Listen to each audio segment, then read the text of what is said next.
नाशिकमध्ये महापालिका रणधुमाळीची रक्तरंजित सुरुवात झाली आहे। नुकताच शिवसेनेत प्रवेश केलेला सुरेंद्र शेजवळचा खून झालाय। राजकीय सुडापोटी ही हत्या करण्यात आल्याचा संशय व्यक्त केला जातोय। शेजवळ यांनी नुकताच शिवसेनेत प्रवेश केला होता। भाजपच्या पवन पवारच्या वॉर्डमधून शेजवळ इच्छुक उमेदवार होते। शुक्रवारी रात्री जेल रोड परिसरात त्रिवेणी पार्क जवळ शेजवळची हत्या करण्यात आली आहे। विशेष म्हणजे सुरेंद्र शेजवळ यांच्या आईने या परिसरातील वॉर्ड क्रमांक 8 मध्ये मनसेकडून गेल्या पोटनिवडणुकीत निवडणूक लढवली होती।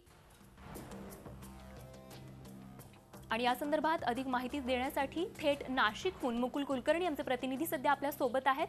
मुकुल, आपण पाहतोय महापालिकेची रणधुमाळी सुरू आहे, अशा प्रकारे खून झालेला आहे या ठिकाणी शेजवळ यांचा। राजकीय सुडापोटी हा खून झाल्याचं आपल्याला म्हणजे सांगू शकाल का आपण, म्हणजे काय नेमकं या खुनाच्या पाठीमागे असू शकतं, काय सांगाल?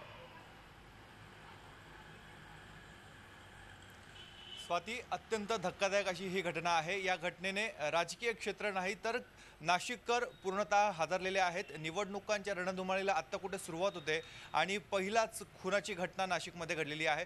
भर चौकात हा खून झालेला आहे, मात्र पूर्व वैमनस्यातून हा खून झाल्याचं एकंदरीत पोलिसांच्या तपासामध्ये आतापर्यंत निष्पन्न येत आहे। 4 ते 5 जणांनी तलवारी कोयत्याने भर चौकामध्ये, जेल रोडच्या त्रिवेणी चौकात भर चौकामध्ये हा खून केलेला आहे। साधारणतः 9 वाजेची ही घटना आहे आणि अशी माहिती समोर येते की काल सकाळपासूनच सुरेंद्र शेजवळ याच्यावर पाळत ठेवली जात होती। याला 2 ते 3 वेळा हे जे कोणी हल्लेखोर होते ते हल्लेखोर क्रॉस झालेले होते। त्यांनी तिथे देखील त्याला दाबण्याचा प्रयत्न केला होता, मात्र तिथून तो सही सलामत सुटला। रात्री 8 ते 8:30 वाजेपर्यंत त्याच्याच बरोबरचे जे इच्छुक उमेदवार आहेत शिवसेनेचे, त्यांची एक मीटिंग चालू होती। मीटिंग संपल्यानंतर त्यांच्या पक्ष कार्यालयातून सुरेंद्र शेजवळ आणि त्याचा एक साथीदार बाहेर पडले आणि रस्त्यामध्येच त्या दोघांना गाठलं। त्यांची एक 2 व्हीलर होती, त्या 2 व्हीलरला त्यांनी धक्का दिला। त्यानंतर सुरेंद्र शेजवळ हा खालती पडला आणि त्याच्यावर वार करण्यात आले। त्यातूनही तो आपला प्राण वाचवत पळाला होता, मात्र अखेर जागेवरच गंभीर जखमा झाल्यामुळे त्याचा तिथेच मृत्यू झालेला होता। सुरेंद्र शेजवळ याच्यावर देखील काही गुन्हेगारी स्वरूपाचे कारवाई करण्यात आलेल्या होत्या।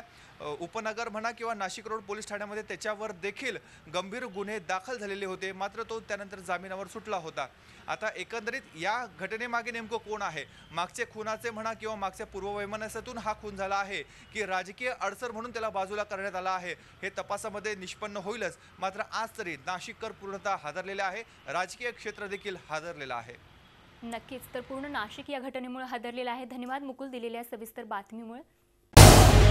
झी 24 तास रहा एक पाऊल पुढे।